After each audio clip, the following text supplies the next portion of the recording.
A white judge slaps two black twins in court. Then the unthinkable happens.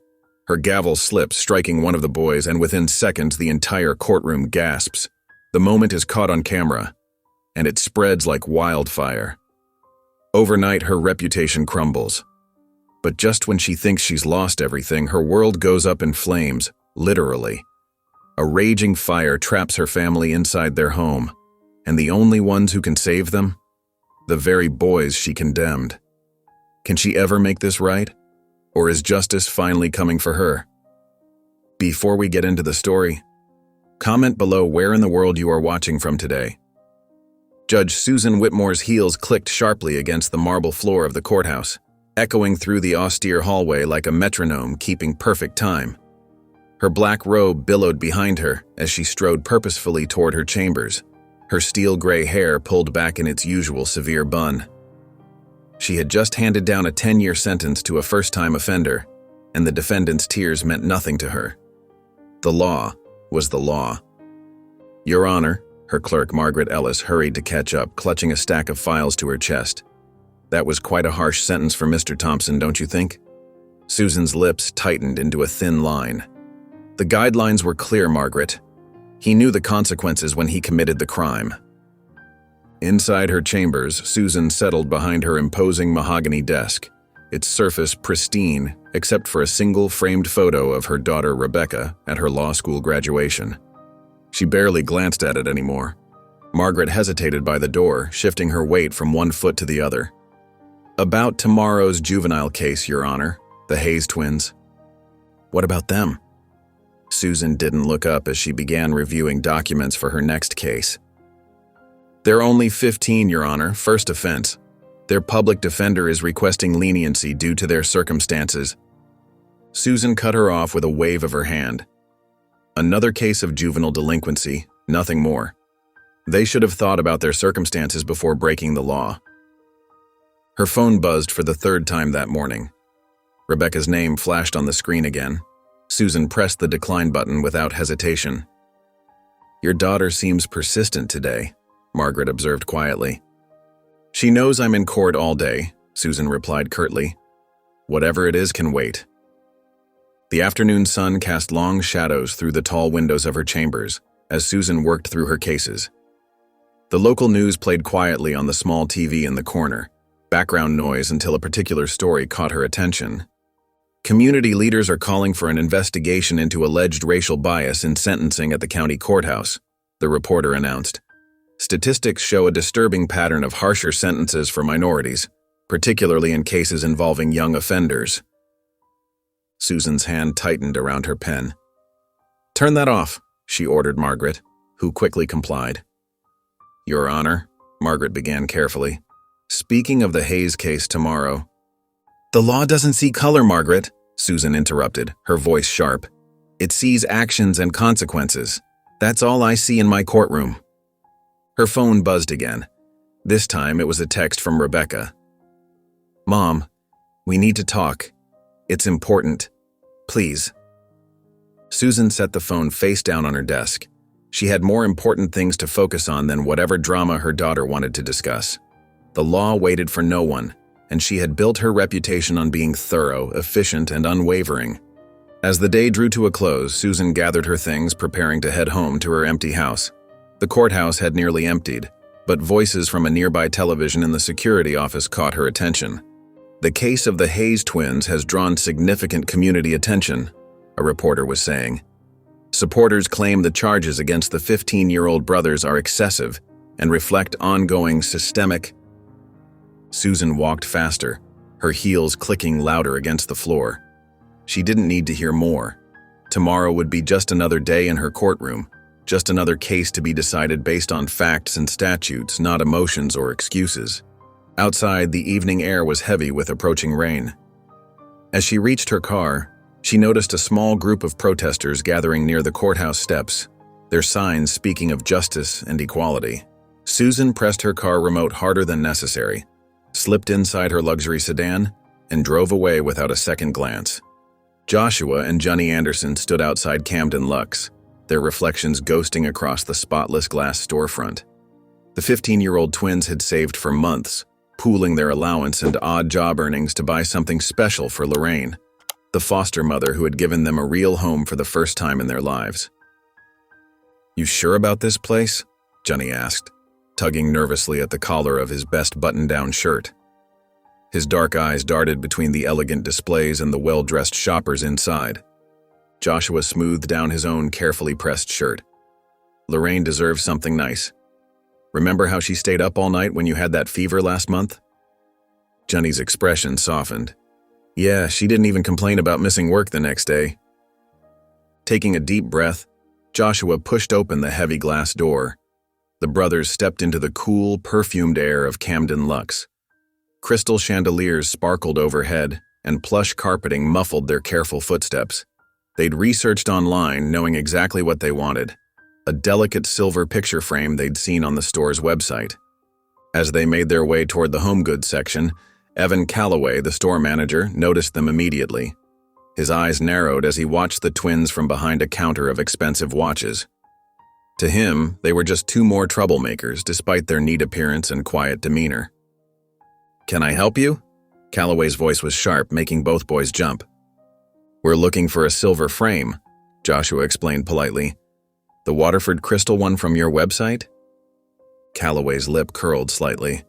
"That's a $500 item." "We know, sir," Joshua said, reaching for the carefully counted bills in his pocket.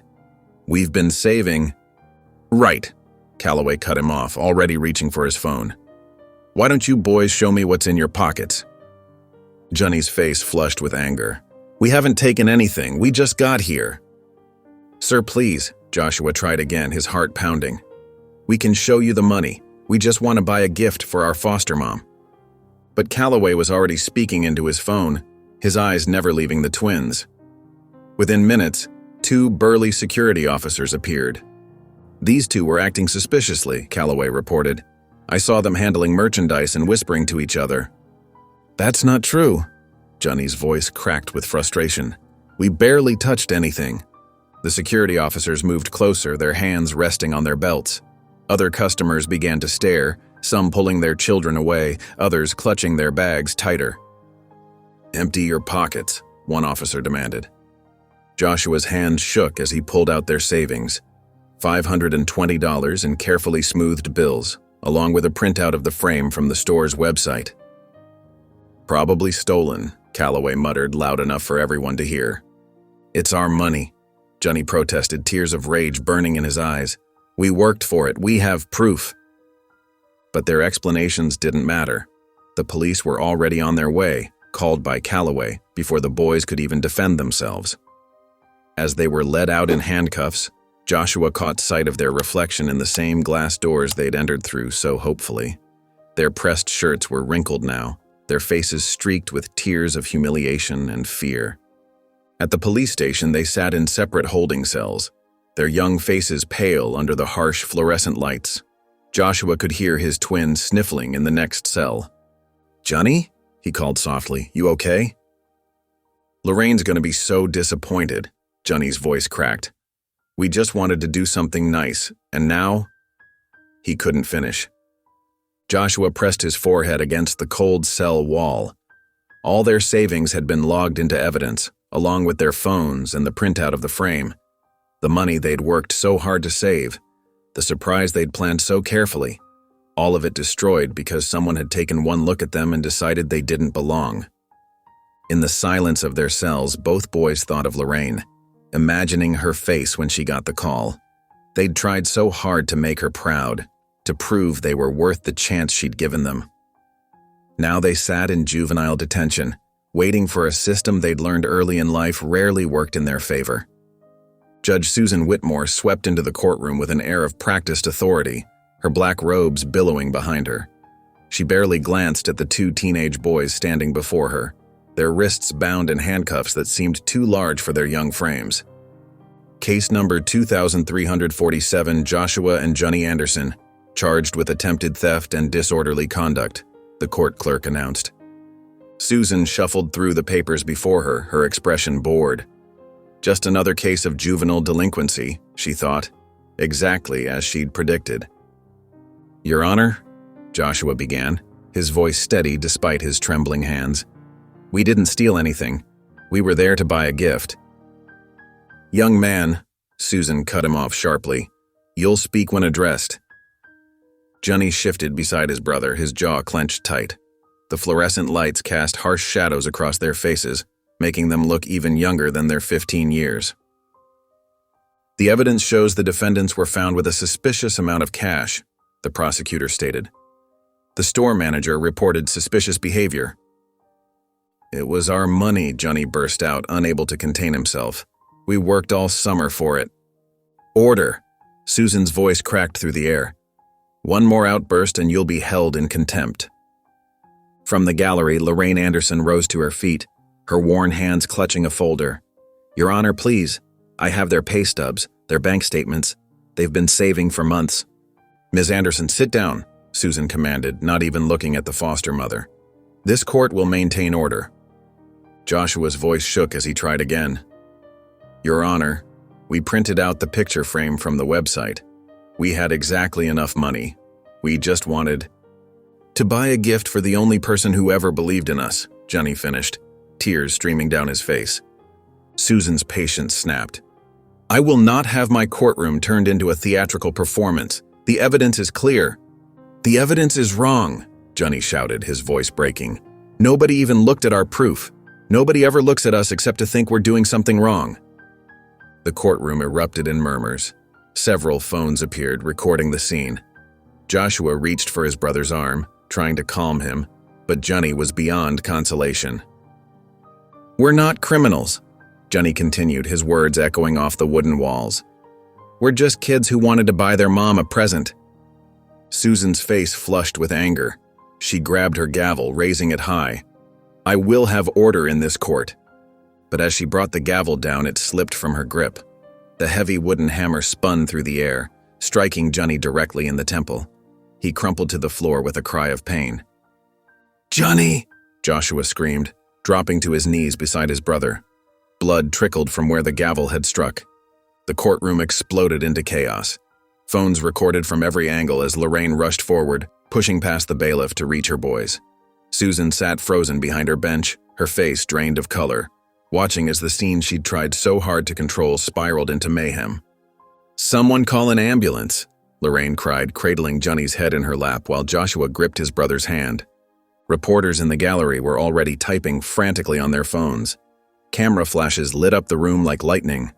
The video of the incident was uploading to social media, even as the paramedics rushed in, their urgent voices adding to the din of shocked spectators and angry protests. Susan could only watch, her hands trembling, as her moment of anger transformed into a viral spectacle that would soon set the internet ablaze.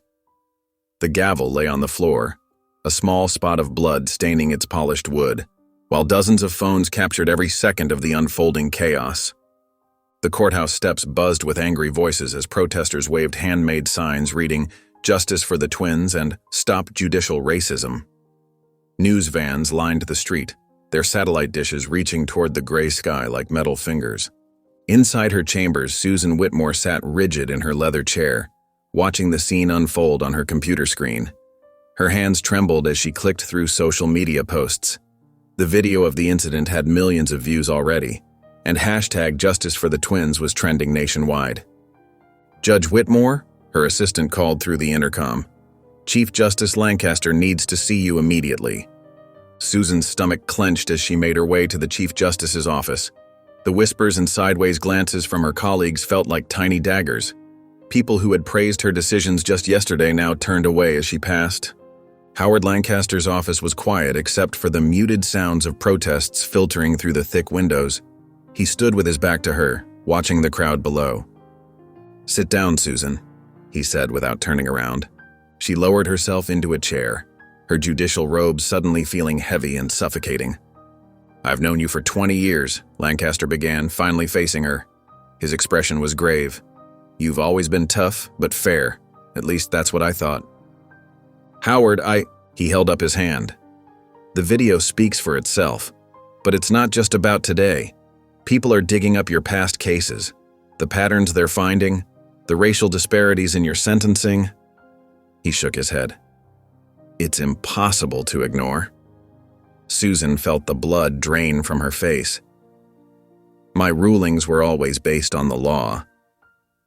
Were they? Lancaster's voice was sharp. Or were they based on assumptions? Prejudices you didn't even realize you had? He picked up a thick folder from his desk. 3 times more likely to deny bail to minority defendants. Consistently harsher sentences for similar crimes. The statistics are damning, Susan. Outside, the chants grew louder. Hey, hey, ho, ho, Judge Whitmore has got to go. Effective immediately, you're placed on indefinite administrative leave, Lancaster said. The Judicial Conduct Committee will launch a full investigation. This is ridiculous, Susan protested, but her voice lacked conviction. One accident. This isn't about the accident, Lancaster cut in. It's about a pattern of behavior that's finally come to light. Your colleagues are already distancing themselves. Judge Martinez has requested all your pending cases be reassigned. Even the Bar Association is calling for an ethics review. Susan's phone buzzed continuously with notifications. News alerts, messages from former supporters expressing their disappointment, calls she knew she shouldn't answer. I suggest you go home, Lancaster said, his tone softening slightly. Let things cool down. The drive home was a blur. Susan took back roads to avoid the protesters, but she couldn't escape the news. Every radio station seemed to be discussing her case. Legal experts dissected her record. Social activists demanded reform. The twins' story played over and over. When she pulled into her driveway, she saw Rebecca's car parked out front. Relief flooded through her. At least her daughter would understand. But as she approached the front door, Rebecca stepped out, her face hard with anger. Behind her, Susan could see her grandchildren peering through the window. Rebecca, sweetheart. Don't, Rebecca said, her voice ice cold. I saw the video. Everyone saw the video. But worse than that, I've been reading about your other cases. How could you, Mom? You don't understand the pressures of the job, Susan began. No, you don't understand. Those boys were just like Tommy and Sarah's age. Rebecca gestured toward her children in the window. But you didn't even see them as children, did you? You just saw what you wanted to see. Rebecca, please. The kids won't be coming over anymore, Rebecca said firmly. I won't let them be around someone who treats children that way. Someone who can't see past her own prejudices. Rebecca walked to her car, gathering her children quickly. As they pulled away, Susan caught a glimpse of her grandchildren's confused faces in the back seat. She stood alone on her front step, watching her daughter drive away, while inside her phone continued to buzz with notifications she could no longer bear to read. Susan sat in her darkened living room, the television's blue glow casting shadows on her face. Every channel seemed to be discussing her downfall.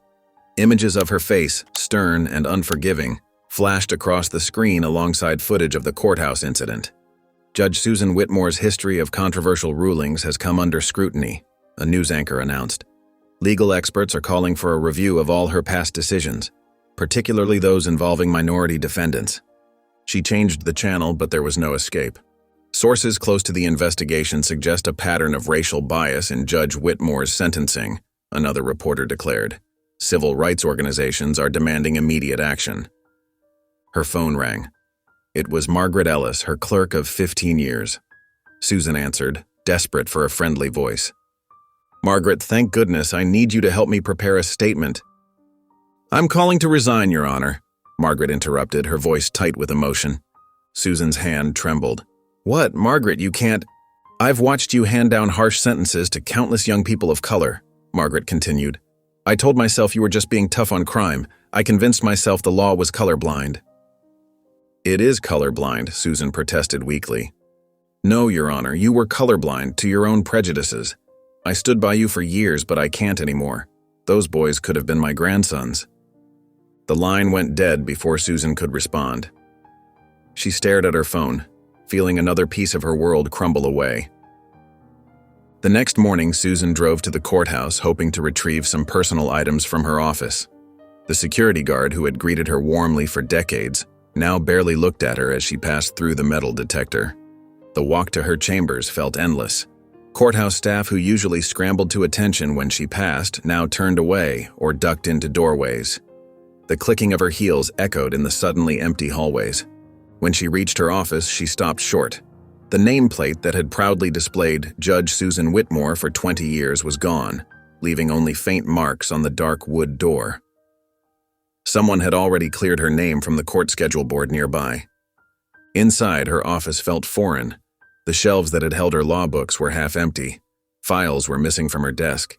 Even her favorite coffee mug was gone, probably cleared away by cleaning staff who assumed she wouldn't return. As she packed a few remaining photos into a small box, she heard a commotion in the hallway. Reporters had somehow gotten wind of her presence. "Judge Whitmore, do you have any response to the allegations of systemic bias in your courtroom? What do you say to those calling for your permanent removal from the bench? Do you regret your treatment of the Anderson twins?" She clutched her box to her chest and hurried out a back entrance, but they followed her to her car. Camera flashes burst around her as she fumbled with her keys. That evening, more reporters camped outside her house. Their cameras tracked her every movement through the windows until she drew all the curtains. In the artificial darkness of her living room, Susan sank into her favorite armchair. The silence was deafening. No phone calls from colleagues asking for legal opinions. No emails about upcoming cases. No visits from her daughter or grandchildren.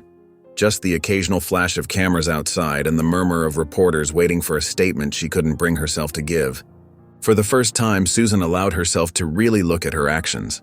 She thought of all the young faces that had passed through her courtroom. Faces she had judged not just by their actions, but by their appearance. How many lives had she affected? How many futures had she altered with her unacknowledged biases?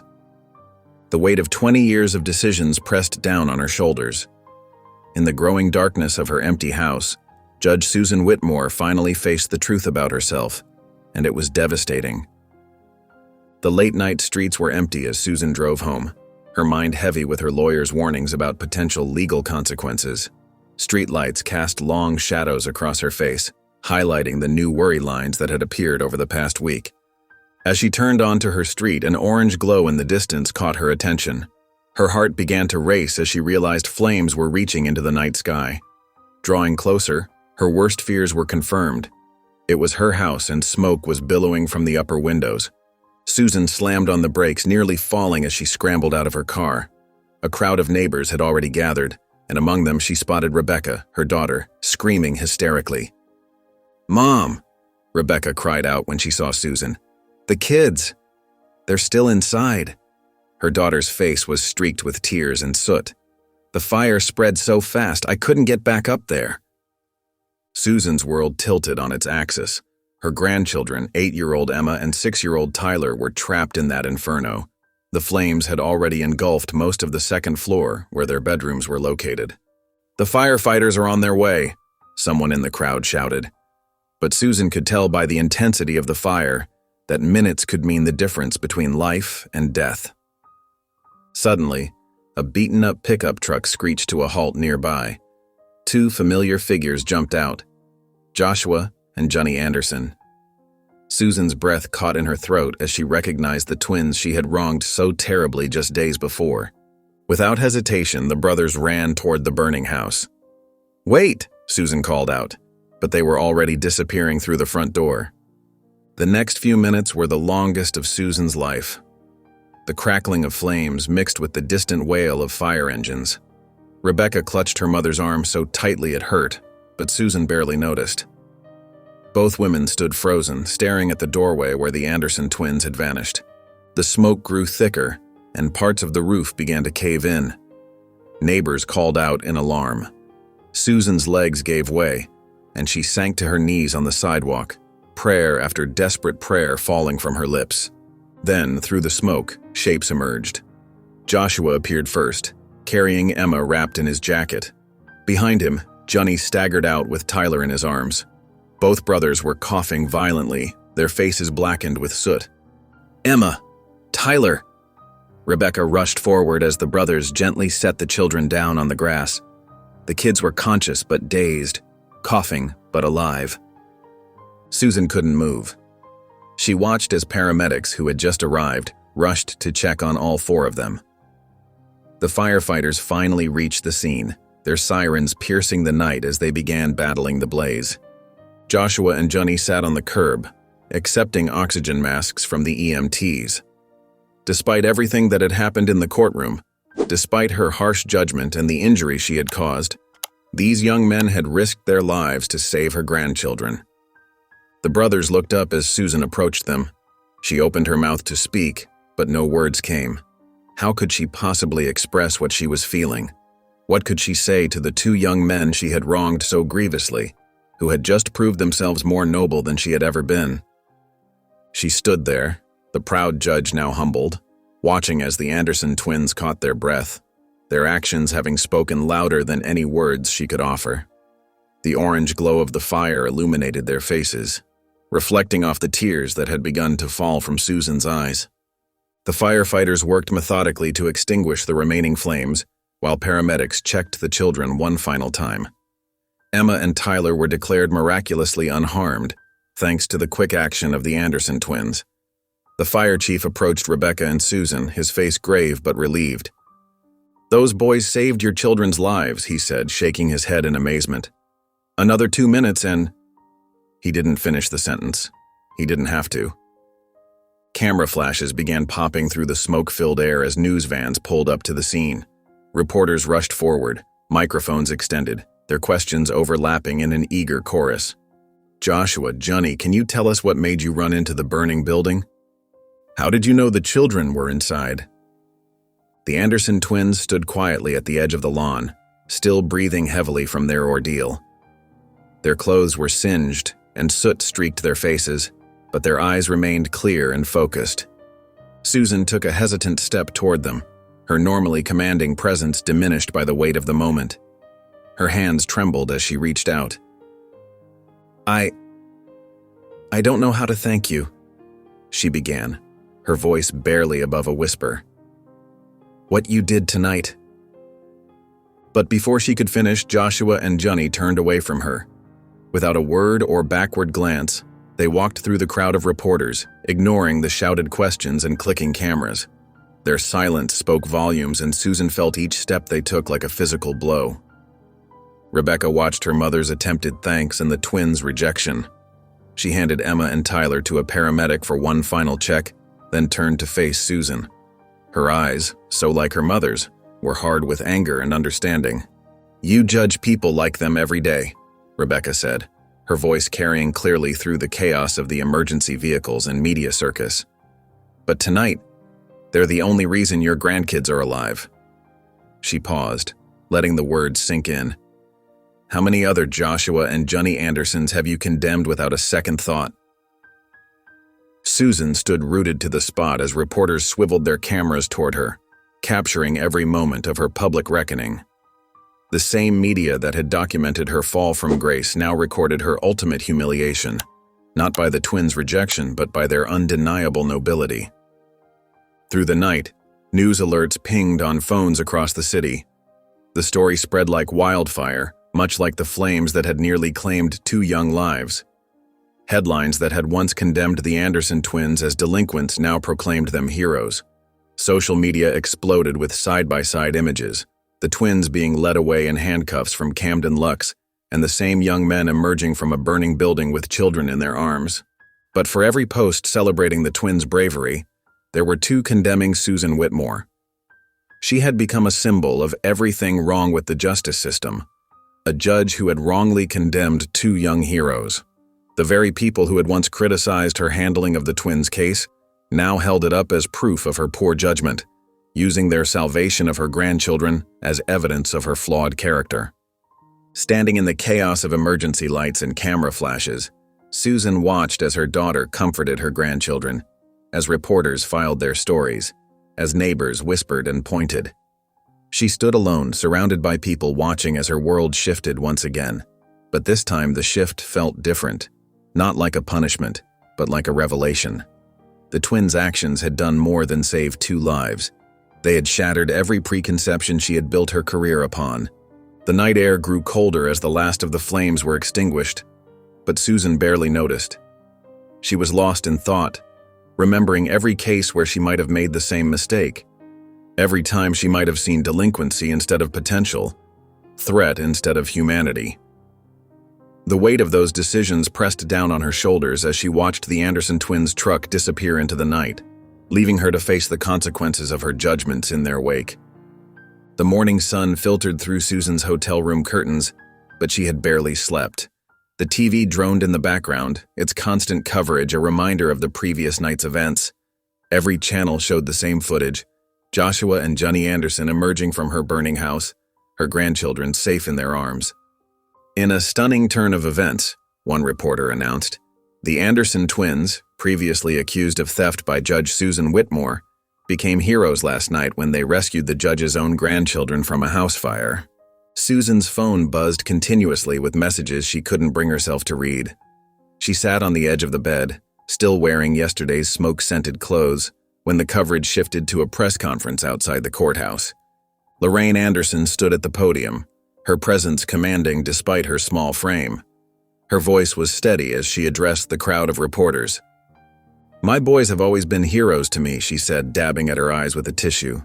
"They've faced so many challenges, so much unfair judgment, but they've never lost their humanity. Last night, they proved what I've always known. They're not what some people labeled them to be." The camera panned to show the gathered crowd, many holding signs supporting the twins.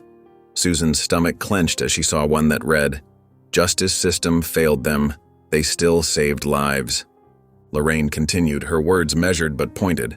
"I thank everyone who's now supporting Joshua and Johnny, but I can't help wondering where this support was when they were wrongly accused, when they tried to explain themselves in court, when a judge refused to hear their truth." Susan stood up, her legs shaky. She grabbed her coat and car keys, ignoring her lawyer's latest text warning her to stay quiet. For the first time in her career, she didn't want to hide behind legal advice or careful statements. She drove to the courthouse, where reporters immediately swarmed her car. Taking a deep breath, she stepped out to face them. "Judge Whitmore, will you resign? Do you regret your handling of the Anderson case? How does it feel to owe your grandchildren's lives to boys you condemned?" Susan approached the podium where Lorraine had stood earlier. Her prepared statement felt hollow in her mouth as she spoke.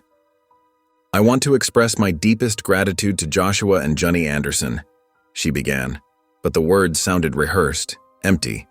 The reporters sensed it too, their questions growing more aggressive. Her lawyer appeared at her side, trying to usher her away, but Susan shrugged off his hand.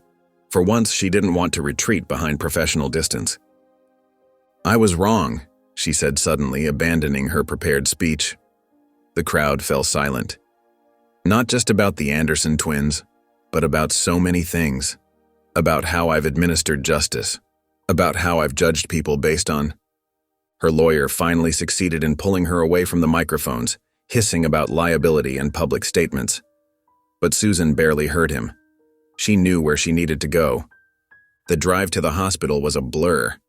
Now, standing outside the twins' room, Susan felt her confidence wavering. Through the window, she could see Joshua and Johnny sitting up in their beds, both wearing oxygen masks. Their faces were still smudged with soot, their arms showing minor burns from their rescue. Lorraine sat between their beds, holding one of each of their hands. The scene struck Susan with its intimacy and love, everything she had failed to see when she'd looked at them in her courtroom.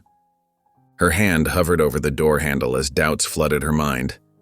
What right did she have to intrude on their recovery? Would they even want to see her? What could she possibly say to make up for her actions? She stood frozen, her hand trembling inches from the door, as the weight of her past decisions pressed down on her shoulders. Susan's hand finally pushed the door open. The antiseptic hospital smell hit her first, followed by the soft beeping of monitors. Joshua and Johnny Anderson looked up from their beds, their eyes widening slightly at her presence. The oxygen masks couldn't hide their expressions, a mixture of surprise and wariness. The fluorescent lights cast harsh shadows across the room, making everyone look more tired than they already were. Susan's heels clicked against the linoleum floor as she took a few tentative steps forward, stopping at the foot of their beds. For the first time in her career, words failed her. Her usual commanding presence seemed to shrink under the twins' steady gazes. The carefully rehearsed speech she'd prepared in the car dissolved in her mind, leaving only raw, uncomfortable truth. she began, but her voice cracked. She cleared her throat and tried again. "I came to—" "You came to what?" Joshua's voice was hoarse from the smoke, but clear and strong. He removed his oxygen mask to speak. "You didn't even listen to us that day. But now you want us to listen to you." The words hit Susan like a physical blow. She flinched, remembering how she had dismissed their explanations, their pleas, their truth. In her mind, she saw herself again, sitting high on her bench, looking down at them with cold indifference. Johnny kept his oxygen mask on, but his eyes burned with the same anger she'd seen in the courtroom. He turned his head away, refusing to even look at her. The gesture spoke volumes about the pain she had caused. The door opened again, and Lorraine Anderson walked in, carrying 2 cups of water. She stopped short when she saw Susan, her face tightening with emotion. For a moment, the room crackled with tension. "Mrs. Anderson," Susan said softly, "I know I have no right to be here." "You're right about that," Lorraine replied. But there was something in her voice, not forgiveness exactly, but perhaps a willingness to listen. She set the water cups down and took her place between her son's beds. "But you're here now. Say what you came to say." Susan's hands trembled. She gripped the rail at the foot of Joshua's bed to steady herself. Gone was the stern judge who had commanded her courtroom with unwavering authority. In her place stood a woman facing the consequences of her actions, stripped of all pretense. "I've spent my entire career believing I was serving justice," she began, her voice barely above a whisper. "I thought being firm, being harsh, was the same as being fair. I didn't see how my own prejudices were affecting my decisions." She looked at Joshua, then at Johnny, really seeing them for the first time, not as case numbers or statistics, but as young men who, despite everything she had done to them, had risked their lives to save her grandchildren. "When I saw you running into that burning house," her voice caught and she felt tears welling up in her eyes. "You didn't hesitate. You didn't stop to think about who owned that house or who was inside. You just acted, with more humanity than I showed you." The tears spilled over now, running down her cheeks. She didn't bother to wipe them away. "I was wrong," she said, the words feeling foreign in her mouth. In 20 years on the bench, she had never uttered them. "I was wrong about you, about everything." The admission hung in the air, heavy with meaning. Susan stood there, tears flowing freely now, stripped of all her judicial armor, facing the consequences of her actions with nothing left but the truth. Susan stood in front of what remained of her home, the acrid smell of smoke still hanging heavy in the air. The once pristine white colonial house was now a blackened shell, windows shattered and walls scarred by flames. Firefighters moved through the wreckage, their yellow suits stark against the charred remains. "I'm sorry, Judge Whitmore," the fire chief said, shaking his head. "The structural damage is too severe. The house is completely unlivable." She nodded numbly, clutching her purse, one of the few possessions she had left. Everything else was either destroyed or smoke-damaged beyond salvation. Family photos, legal documents, treasured memories, all gone. Hours later, in a sterile hotel room that felt nothing like home, Susan sat on the edge of the bed, her eyes fixed on the television. The local news was running yet another segment about the fire, but this time, they were interviewing Joshua and Johnny Anderson. The twins looked different on screen than they had in her courtroom. Despite the bandages on their arms and the lingering effects of smoke inhalation, they carried themselves with quiet dignity. The reporter, a young woman with sympathetic eyes, leaned forward with her microphone. "The question everyone wants to know," she said, "is whether you've forgiven Judge Whitmore?" The camera zoomed in on Joshua's face. He looked thoughtful, his eyes carrying a wisdom beyond his years. "I don't know yet," he said finally. The simple honesty of his answer made Susan's chest tighten. Johnny remained silent beside his brother, his expression unreadable. But his silence spoke volumes, of pain, of anger, of wounds that went deeper than any apology could reach. Susan's phone buzzed, startling her. Rebecca's name flashed on the screen. Her hand trembled as she answered. "Rebecca?" "Mom." Her daughter's voice was soft but firm. We need to talk about what happened. The kids, are they okay? They're fine. Thanks to Joshua and Johnny. Rebecca paused. But that's what I want to talk about. You can't just say sorry and expect everything to be fixed. Susan sank deeper into the hotel chair. I know. No, Mom, I don't think you do. Those boys saved my children's lives, and just weeks ago, you treated them like criminals. If you really want to make things right, you have to do more than just apologize. The truth of Rebecca's words hit hard. What should I do? That's something you need to figure out yourself, Rebecca replied. But whatever it is, it needs to show that you've really changed. After the call ended, Susan drove to the courthouse, the familiar building looming before her like a stranger's house. She walked through the main entrance, where she had strode confidently thousands of times before. Now heads turned as she passed, conversations dying mid-sentence. Her former colleagues averted their eyes. Security guards who had once greeted her warmly now watched her with cold suspicion. Even the maintenance staff, who had always shared friendly morning chats with her, suddenly found urgent work in other directions. Standing in the empty hallway outside what used to be her chambers, Susan felt the full weight of her isolation. The nameplate that had once proudly displayed Judge Susan Whitmore was gone, leaving only slight discoloration on the dark wood door. Back in her hotel room, Susan sat at the small desk staring at her gavel. She had retrieved it from her office earlier, the wood still smooth and polished except for a small nick where it had struck Johnny. Such a small mark, but it had changed everything. The gavel had once represented her power, her authority, her unwavering belief in her own judgment. Now it was a reminder of how badly she had wielded that power, how her rigid beliefs had caused real harm to real people. She turned the gavel over in her hands, remembering all the lives she had affected with each strike of this wooden hammer. How many others had she judged unfairly? How many times had she refused to listen, to understand, to show mercy? In her hotel room, surrounded by stacks of legal journals and newspaper clippings, Susan's eyes burned from hours of reading. Articles about racial disparities in sentencing, studies on implicit bias in the justice system, and statistics that painted a damning picture of systematic discrimination lay spread across the bed and desk. The numbers hit her like physical blows. African American defendants receiving sentences 20% longer than white defendants for the same crimes. Young black men being 9 times more likely to be incarcerated than their white peers. Each statistic represented real people, real lives she had helped destroy with her gavel. Her phone buzzed. Charles Davenport, her old friend from law school, had agreed to meet her at his office. She gathered her coat, grateful for any escape from the suffocating hotel room.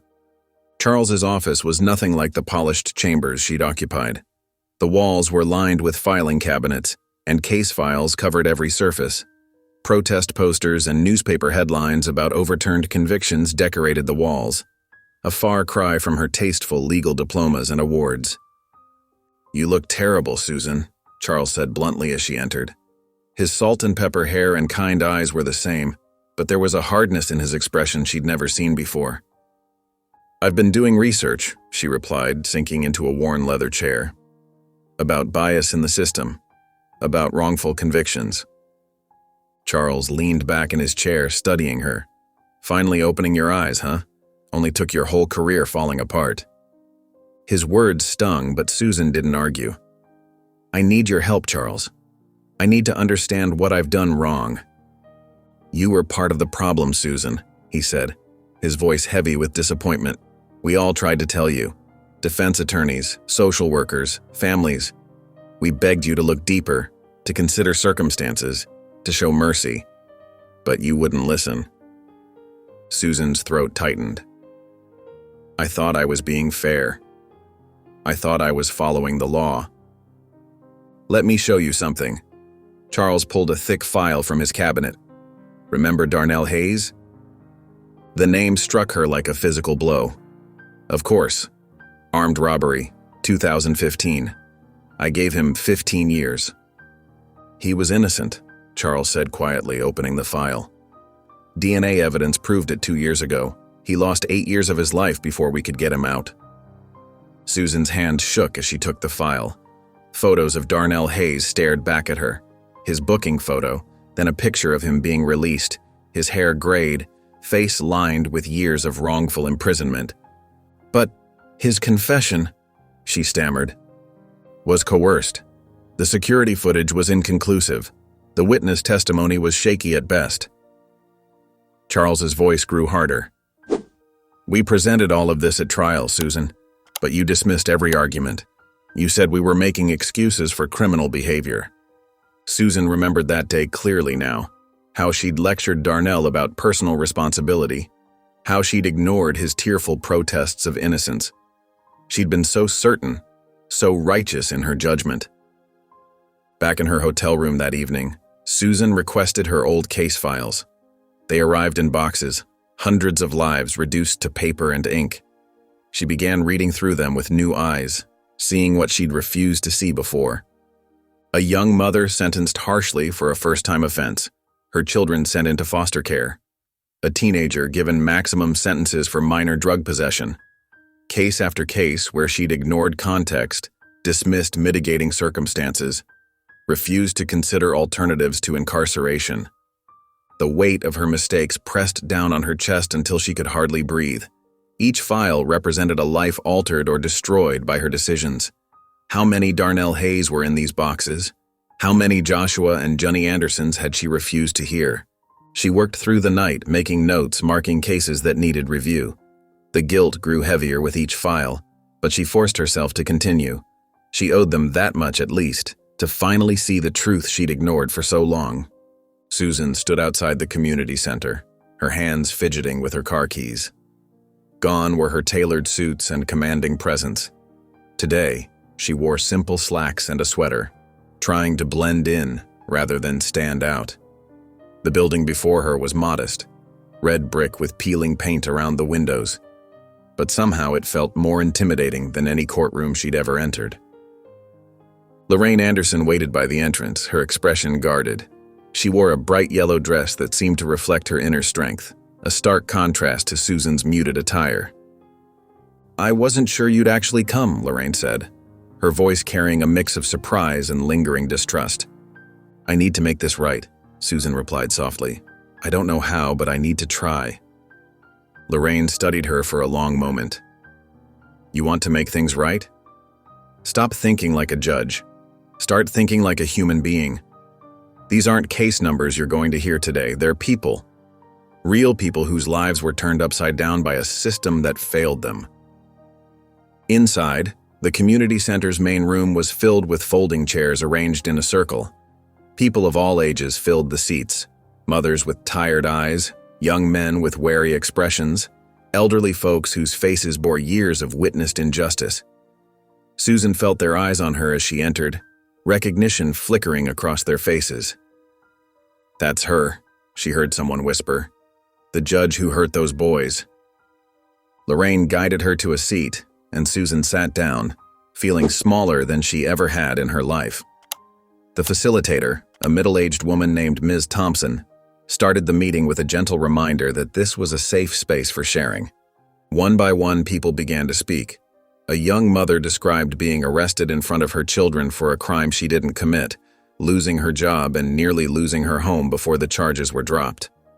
An elderly man spoke about his grandson, serving 20 years for a minor drug offense while white offenders received probation for the same crime.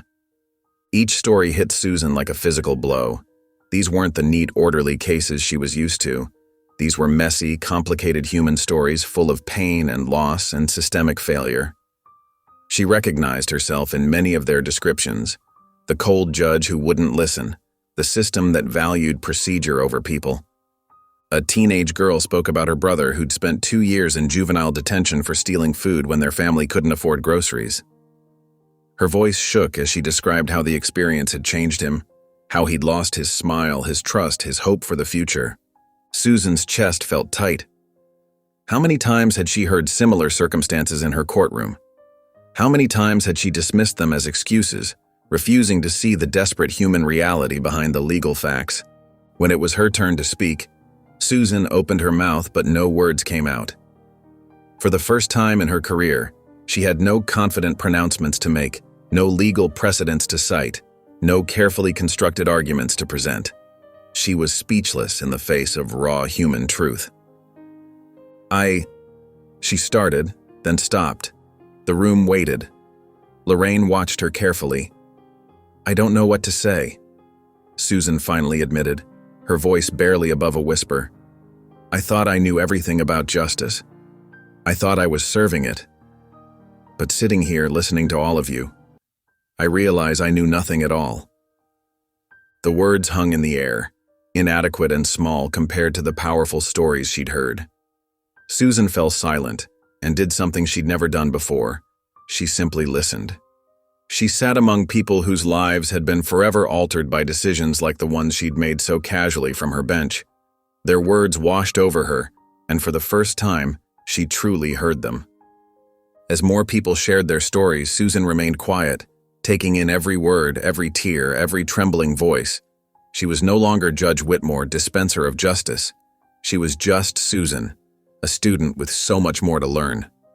Susan stood in her chambers one last time, her hand trailing over the polished oak desk where she'd made so many life-altering decisions. The morning light filtered through the Venetian blinds, casting striped shadows across the now empty shelves. Her law books, awards, and certificates were packed away in boxes, leaving only dust outlines where they once stood. With trembling fingers, she removed her nameplate, Judge Susan Whitmore, and placed it in her leather briefcase. The metal felt cold against her fingers, a stark reminder of the power she once wielded so carelessly. Outside her office, reporters had gathered like vultures. Their cameras flashed as she emerged, their voices rising in a cacophony of questions. "Judge Whitmore, do you regret your decisions? What do you say to the families affected by your rulings? Are you being forced to resign?" Susan kept her head down, clutching her briefcase close. She'd prepared a statement, but the words felt hollow now. Instead, she pushed through the crowd silently, their questions following her down the courthouse steps like accusations. Later that afternoon, she met Charles Davenport at their usual coffee shop. The familiar scent of roasted beans couldn't mask the tension in the air. Charles stirred his black coffee slowly, his expression grave. "So you're really done," he said, not quite a question. Susan nodded, wrapping her hands around her untouched cup. It was time. Time? Charles leaned forward, his voice low but intense. "Susan, it's been time for years. You've sentenced hundreds of people, but how many have you saved? How many lives have you actually made better?" The question hit her like a physical blow. She thought of all the cases, all the faces that had passed before her bench. How many had she truly listened to? How many stories had she dismissed?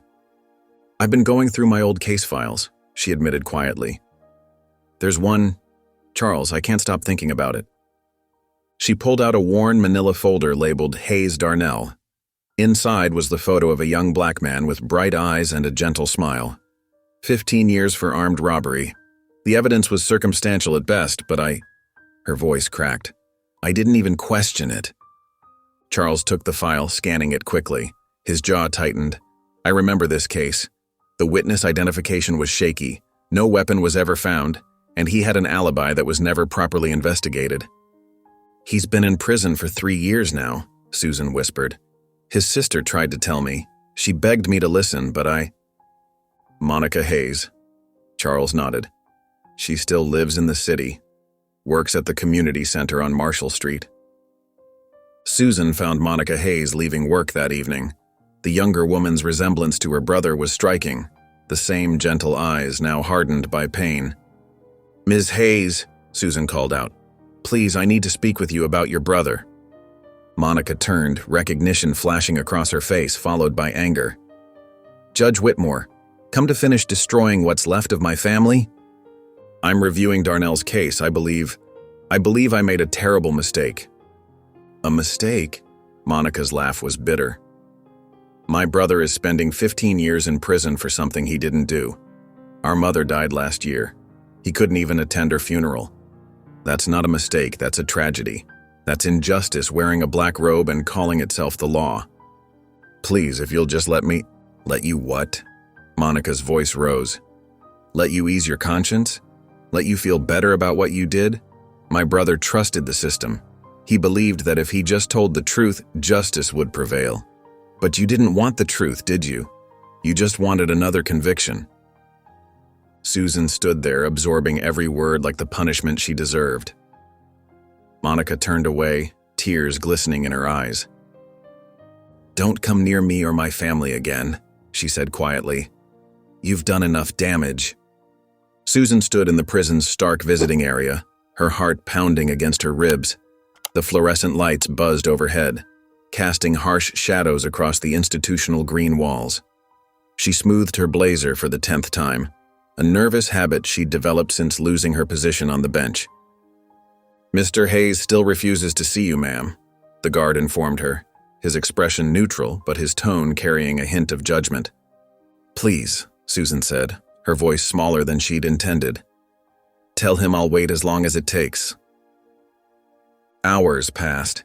Susan watched other visitors come and go, mothers with young children, elderly parents, wives trying to hold back tears. Each face told a story of separation, of lives disrupted by decisions like the ones she'd made countless times from behind her bench. Finally, after what felt like an eternity, the guard returned. "He's agreed to see you."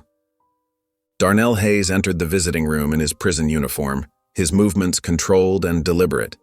The bright-eyed young man from his case file had been replaced by someone harder, someone whose spirit had been tested by 3 years of imprisonment. His eyes met hers with such intensity that Susan had to resist the urge to look away. "Judge Whitmore," he said, his voice flat. "Come to check on your handiwork?" "Mr. Hayes, I dash. You don't get to come in here now and fix what you broke." He cut her off, his words sharp as glass. "You sat up there in your fancy robe, looked right through me like I wasn't even human, and threw away 3 years of my life. And counting." Susan's hands trembled beneath the table. "You're right. I did exactly that. I didn't listen. I didn't see you. I saw what I expected to see, what I'd been conditioned to see. And now what? You had some kind of awakening? Found Jesus? Realized black men are people too?" His bitter laugh echoed off the concrete walls. "I was wrong," Susan said, the words still feeling foreign on her tongue. "I know those words don't change anything. They don't give you back the years I took. They don't bring your mother back." Darnell's jaw tightened at the mention of his mother. "Monica told you about that, huh?" "I want to help you, Mr. Hayes. I want to review your case, find the truth we should have found 3 years ago." "We?" Darnell leaned forward. "There was no we. There was you making assumptions. There was you ignoring my alibi. There was you believing a witness who wasn't sure it was me until the police convinced her it was." Susan pulled out a legal pad. "Tell me about that alibi. Everything you remember." Darnell studied her face for a long moment, searching for any sign of deception. Finally, he spoke. "I was at the community center, teaching kids to play basketball, like I did every Tuesday night. The robbery happened at 8:45 p.m. What time did the basketball program end?" 9:30. I never left early. Never. Ask any of those kids. Ask their parents. Oh, wait. Nobody did ask them, did they? Susan wrote frantically, her pen scratching against the paper. "Who ran the program with you?" "Marcus Washington. He tried to tell the court, but—" Darnell's voice trailed off. "But I didn't let him testify," Susan finished, remembering how she dismissed the character witness as irrelevant. Back in her hotel room that evening, Susan spread the case files across her bed. She pored over police reports, witness statements, and court transcripts. The more she read, the more obvious the holes became. The witness statement had changed 3 times. The security camera footage was grainy and inconclusive. And there, buried in a stack of dismissed evidence, was a sign-in sheet from the community center. Darnell's signature dated the night of the robbery along with 20 others. Parents, volunteers, kids. Susan's hands shook as she held the paper. An alibi, clear as day, ignored, because it didn't fit the narrative everyone had already decided was true. She had been so certain, so confident in her judgment. But here was proof that had been there all along, that she had sentenced an innocent man to 15 years in prison. Susan's hands trembled as she laid out the evidence across Charles Davenport's polished mahogany desk. Photographs, witness statements, and the community center sign-in sheet spread before them like pieces of a tragic puzzle.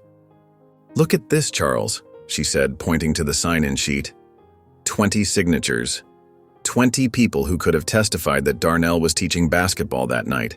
And here, she pulled out the witness statements. 3 different versions of the same story. The witness wasn't even sure it was him until after multiple police interviews. Charles leaned back in his chair, his reading glasses perched on the end of his nose. "Susan, you know as well as I do that reopening a case isn't easy. The system doesn't like admitting mistakes." I was part of that system," Susan replied, her voice catching. "I helped create those mistakes. Now I have to fix them." Across town, Joshua Anderson sat at his foster mother's kitchen table, scrolling through news updates on his phone. A headline caught his eye. "Former judge investigates possible wrongful conviction." "Johnny," he called out to his brother, who was sprawled on the couch watching TV. "Look at this." Johnny barely glanced over. "So what? She's probably just trying to make herself look good." "Maybe," Joshua said thoughtfully. "But what if she's actually changing? What if what happened with us made her see things differently?" "You're too soft sometimes, you know that?" Johnny shook his head. "People like her don't change." Back in Charles's office, Susan received a call that made her heart race. The key witness from Darnell's case had agreed to meet with her. The meeting was set for a small coffee shop on the outskirts of town. When Susan arrived, she found Sarah Martinez, the witness, already there, nervously stirring her untouched coffee. The woman's hands shook as she spoke. "I wasn't sure at first," Sarah confessed, tears welling in her eyes. "The robbery happened so fast. Everything was a blur, but the detectives kept showing me his picture, telling me it had to be him, that he had a record." "But he didn't have a record," Susan said softly. "Did they tell you that?" Sarah shook her head, wiping away tears. "They made me feel like I was helping, like I was doing the right thing. But I've been carrying this guilt for 3 years." Susan recorded Sarah's new statement, her hand steady despite her racing heart. This was it, the breakthrough they needed. The next morning, she burst into Charles's office without knocking. "We have it, Charles," the witness recanted. She admitted to being pressured by the police. Charles studied the recording transcript, his expression growing more serious with each page. Finally, he looked up at Susan. This could work. With this testimony, plus the alibi evidence and the inconsistencies in the original investigation, we might have enough for a motion to reopen. They worked through the day and into the night preparing the necessary documents. Susan's legal experience, once used to condemn, now served to illuminate the path toward justice. Every argument had to be perfect, every piece of evidence clearly presented. As they filed the motion the next morning, Susan felt a weight lift from her shoulders. This wasn't about redemption anymore. It was about justice, about fixing a system she had blindly trusted for too long. "You know," Charles said as they walked out of the courthouse, "when you first came to me about this, I thought you were just trying to salvage your reputation. But I was wrong, wasn't I?" Susan paused on the courthouse steps, looking up at the building that had once been her domain. "I spent my career believing in the system, Charles. Now I'm going to spend whatever time I have left fighting to change it." Susan stood at the entrance of the Riverside Community Center, her heart pounding against her ribs. Through the glass doors, she could see Joshua and Johnny Anderson helping younger kids with their homework. The sight made her throat tight. These were the same boys she'd judged so harshly just months ago. Taking a deep breath, she pushed open the door. The familiar squeak of sneakers on polished floors and the excited chatter of children filled the air. A few parents glanced her way, recognition flickering across their faces, but she kept walking. Joshua noticed her first. He straightened up from where he'd been bent over a math textbook, his expression guarded. Johnny, who was showing a young girl how to solve a fraction problem, stiffened when he saw his brother's reaction. "Judge Whitmore," Joshua said, his voice carefully neutral. The title made Susan wince. She didn't feel like a judge anymore. "Please, just Susan," she said softly. "Could we talk for a moment?" Joshua exchanged a look with his brother. Johnny's jaw was set hard, but he gave a slight nod. They moved to a quiet corner of the room, away from the studying children. "Are you here to clear your name or actually do some good?" Joshua asked, getting straight to the point.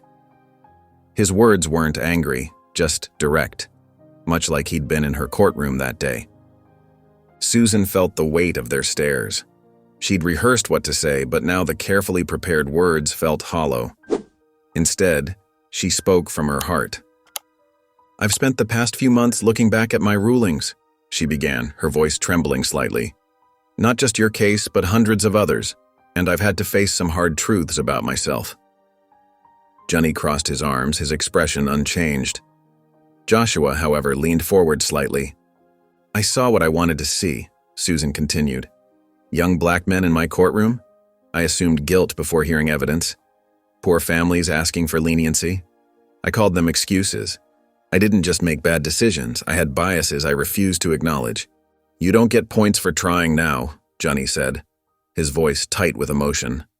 "You can't just show up here and expect—" "I don't expect anything," Susan interrupted gently. "Especially not forgiveness." She reached into her bag and pulled out a thick manila folder. "This is why I'm here." Joshua took the folder, opening it carefully. His eyes widened as he scanned the contents. "Another case?" Marcus Thompson, 19 years old. Sentenced to 12 years for armed robbery, Susan explained. The evidence was circumstantial at best. The witness statements were contradictory, and his public defender was handling 30 other cases that month. "And let me guess, you were the judge?" Johnny's voice was sharp.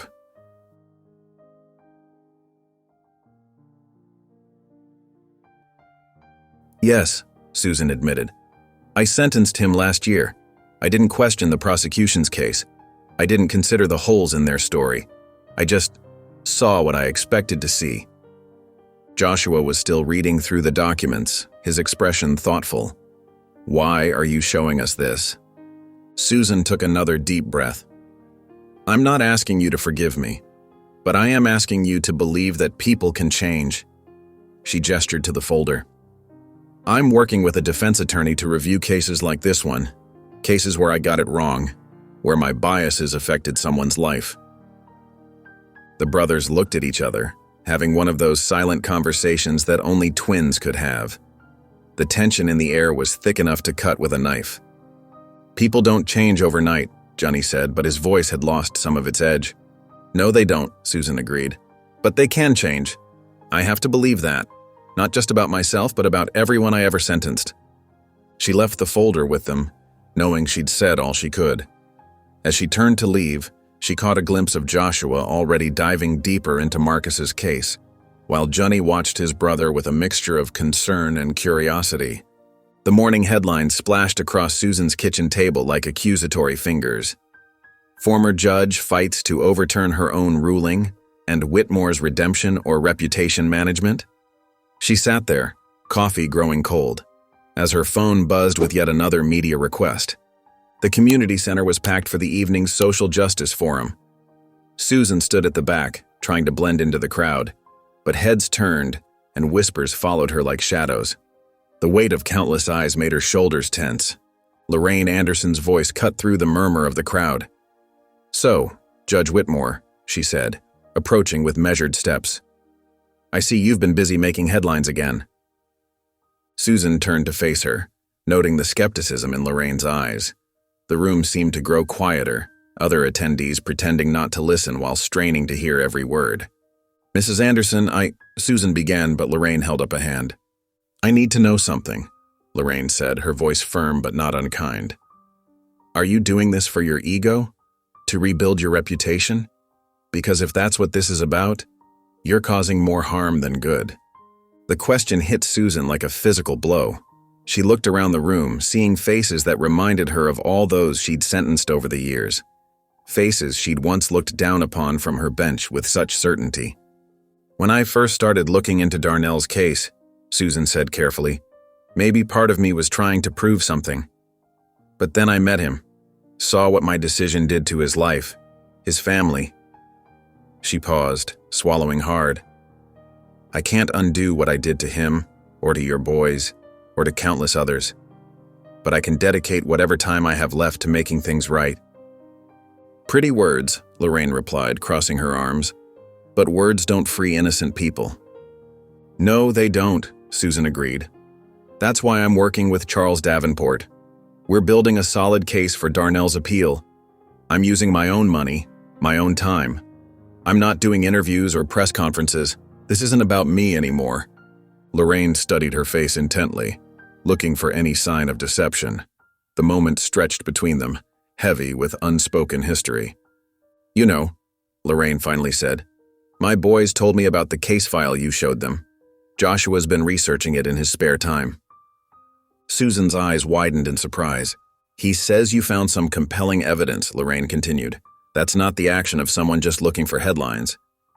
Before Susan could respond, her phone buzzed. It was Charles Davenport. Susan, we have a problem. His voice crackled through the speaker. The DA's office is fighting back hard against Darnell's appeal. They're claiming procedural issues, trying to block us from even getting a hearing. Susan's heart sank. They can't do that, we have new evidence. They're doing it anyway, Charles cut in. Someone's pulling strings behind the scenes. After ending the call, Susan looked up to find Lorraine still watching her. The older woman's expression had softened slightly. Sounds like you've stirred up some trouble, Lorraine observed. Good, Susan replied firmly. It means we're on the right track. Lorraine's lips curved into the smallest of smiles. Maybe you are changing after all. Later that night, as Susan unlocked her car in the empty parking lot, her phone chimed with a text message. Unknown number. Her blood ran cold as she read the words, "Not everyone wants the past reopened." She glanced around the dark lot, suddenly aware of how alone she was. The message glowed ominously on her screen, a clear warning from someone who preferred their secrets stayed buried. Susan stood on Monica Hayes' porch, her heart pounding as she waited for someone to answer her knock. The peeling paint and creaky boards beneath her feet were a stark contrast to her former life of marble courtrooms and polished wood. The door opened and Monica's tired face appeared. Her eyes hardened at the sight of Susan. "What do you want now?" "Please," Susan said softly. "Just 5 minutes." Monica crossed her arms but didn't close the door. The afternoon sun cast long shadows across the porch as neighborhood kids played nearby, their laughter a stark contrast to the tension between the two women. "I came to apologize," Susan began, her voice trembling. "Not just for what I did to Darnell, but for what I did to your whole family. I was wrong, Monica, so terribly wrong." 15 years, Monica replied, her voice thick with emotion. "My brother has spent 15 years in prison because you wouldn't listen. Do you know what that's done to him? To us?" Susan felt tears forming in her eyes. "I can't imagine the pain I've caused, but I promise you I'm doing everything I can to make it right." Monica's expression softened slightly, but her words were sharp. "If you fail now, if you give him hope and then can't deliver, it'll break him completely. Do you understand that?" The weight of Monica's words settled heavy on Susan's shoulders. She nodded, unable to speak. Across town, Joshua Anderson sat at his desk in the community center, surrounded by papers from Darnell's case file. His fingers traced the testimonies, the evidence reports, the transcripts. Each page revealed more inconsistencies, more ignored alibis, more rushed judgments. He remembered standing in Susan's courtroom, feeling helpless as she refused to hear him and Johnny out. But these papers told a different story, one of a woman working tirelessly to expose the truth. His eyes lingered on her handwritten notes in the margins, detailed and thorough, questioning everything she'd once taken for granted. The day of Darnell's hearing arrived with a heavy gray sky threatening rain. Susan sat in the back row of the courtroom, her hands clasped tightly in her lap. The gallery was packed with faces she recognized: Monica Hayes, Joshua Anderson, reporters who once covered her own cases. The familiar sounds of the courtroom, shuffling papers, whispered conversations, creaking chairs, felt different from this angle. She was no longer the one in control. no longer the one whose word could change lives with a single decision. Darnell was led in, wearing an orange jumpsuit that seemed to drain the color from his face. His eyes met Susan's briefly before looking away. Monica sat in the row ahead, her shoulders tense with anticipation. Charles Davenport arranged his papers at the defense table, shooting Susan a reassuring glance. But she could barely breathe. For the first time, she truly understood what it felt like to sit here, watching someone else hold power over a loved one's fate. Joshua Anderson slid into the seat beside her, surprising her. He didn't speak, but his presence felt like an acknowledgement, perhaps even support. The bailiff's voice rang out, "All rise!" Susan stood on shaking legs, watching as Judge Martinez entered the courtroom. The black robes, the commanding presence, everything she used to be. Now she was just another person in the gallery, powerless to do anything but hope and pray. As everyone sat down, Susan felt the full weight of what it meant to be on this side of justice. The helplessness was overwhelming. The uncertainty crushed her chest. She finally understood why people had trembled before her bench, why they had pleaded for mercy with tears in their eyes. She glanced at Monica, whose hands were clasped in prayer, then at Darnell, whose future hung in the balance. This was what real justice felt like, not the cold, detached decisions she used to make, but the raw, human experience of waiting for someone else to decide your fate. The courtroom fell silent as the prosecution rose. District Attorney James Morrison, a man Susan had worked with countless times before, straightened his tie and began his argument with practiced confidence. "Your Honor, the original trial followed every procedural requirement. The conviction was sound, based on multiple witness testimonies and circumstantial evidence that clearly pointed to Mr. Hayes's guilt." Susan's stomach churned. She remembered how easily she had accepted those same arguments years ago, never questioning, never digging deeper. Now, sitting beside Monica Hayes, she felt every word like a physical blow. Charles Davenport stood next, his voice steady but urgent. "Your Honor, we have new evidence suggesting Mr. Hayes had a solid alibi that was never properly investigated during the original trial." From his seat at the defense table, Darnell Hayes sat perfectly still, his shoulders tense. Susan could see the hope and fear warring in his expression. She had seen that look countless times before, but never truly understood its weight until now. Joshua Anderson leaned forward in his seat, his eyes fixed on the proceedings. Beside him, Johnny's face remained hard, skeptical. He glanced occasionally at Susan, as if trying to gauge whether her distress was genuine. The first witness approached the stand, Martin Green, Darnell's former employer at the auto repair shop. His weathered hands gripped the railing as he took the oath. "Mr. Hayes was working late that night," Green testified, his voice clear and certain. "I remember because we had 3 emergency repairs come in. He stayed 2 hours past his shift to help finish them." The prosecutor's cross-examination was brutal. "And you're only coming forward now, Mr. Green, after 15 years?" "I tried to tell the police back then," Green responded, his voice rising slightly. "Nobody would listen. They'd already decided he was guilty." Susan felt each word like a knife. How many times had she dismissed similar testimonies, viewing them as desperate attempts to protect the guilty? Charles presented employment records, timesheets, and repair invoices from that night, but years of poor storage had left them damaged and difficult to read. The prosecution quickly pointed out these documents could have been altered. "Your Honor," Charles argued, "we have multiple witnesses willing to testify about Mr. Hayes's whereabouts that night. The original trial failed to properly investigate these alibis." The prosecutor countered, "Memories fade, Your Honor. Testimonies change." The evidence presented at the original trial was conclusive. Susan watched the judge's face, recognizing the familiar expression of skepticism she had worn so many times herself. She could almost predict the words before they came. "While I appreciate the defense's efforts," the judge began, "I need to see stronger evidence before I can consider overturning this conviction. Witness testimony alone, especially after so many years, is not sufficient." The gallery erupted in whispers. Monica Hayes dropped her head into her hands. Darnell's shoulders slumped visibly. Joshua Anderson turned to look at Susan, seeing the devastation on her face. For the first time, he saw not the stern judge who had wronged him and his brother, but a woman truly understanding the weight of her past actions. Susan's mind raced. She knew there had to be more. Documentation, evidence, something in her old case files that could help. She had been meticulous in her record-keeping, perhaps too much so. Those records might hold the key to proving Darnell's innocence. She caught Charles's eye across the courtroom, and he nodded slightly, understanding passing between them. They would need to dig deeper, much deeper, into her own past rulings.